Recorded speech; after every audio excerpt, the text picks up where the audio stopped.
ఎందుకు ఇది గుర్తు చేస్తున్నానంటే, సేవకులమైన మనము చాలా జాగ్రత్తగా ఉండాలి ప్రియమైన దేవుని పిల్లలారా. చాలా జాగ్రత్తగా ఉండాలండి. ఎందుకంటే, ఒకళ్ళకి చెప్పే మనము, ఒకరికి బోధించే మనము, మనం పాటించేవారుగా ఉండాలి.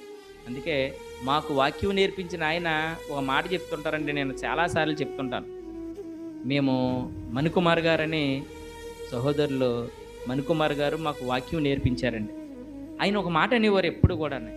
ఎప్పుడు కూడా ఒక 3P ఫార్ములాని మనం ఫాలో అవ్వాలి అనేవారండి ఆయన.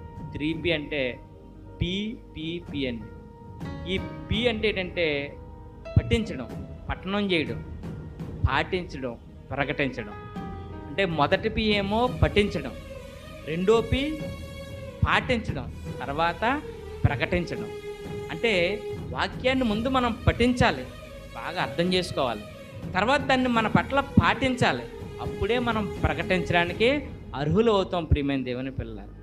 వాక్యాన్ని పఠించకుండా, పాటించకుండా నేను ప్రకటిస్తాను అని మూడో స్టెప్కి వెళ్ళిపోయామనుకోండి, మనం ఎక్కడో దిక్కుని బోర్లా పడతాం, దొరికిపోతాం.